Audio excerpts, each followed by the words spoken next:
Welcome to my channel. తిన పేరు జాస్విత, తిన పేరు సాన్వి. నా బెస్ట్ ఫ్రెండ్స్, వీళ్ళిద్దరు కూడా బెస్ట్ ఫ్రెండ్స్. వీళ్ళిద్దరు నా షూటింగ్ ఫ్రెండ్స్ మాట. ఈరోజు తిను చేసింది షూటింగ్ అండ్ తిను చేయలే మాట. తిను కొంచెం లేట్గా వచ్చి రేపు చేస్తుంది. మీరు చూడండి తిను ఎట్లా చేసిందో. అమ్మ ఇప్పుడు ఎన్న కొట్టేస్తుంది.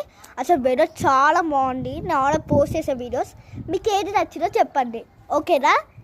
నేను మీకు వీడియో చూపిస్తాను, చూడండి. చాలా బాగుంది, చూడండి. నీకు మేము 10 days పడి నేను యాక్చువల్ శారీ కట్టుకున్నా, కానీ ఇప్పుడు తీసేసా. వీళ్ళిద్దరు నాకు హెల్ప్ చేశారు శారీలో. తిను ఇంకా తిను తెలుసా గైస్, చాలా బాగా హెల్ప్ చేశారు. ఇంకా మీకు ఒకటి చెప్తాను, లైక్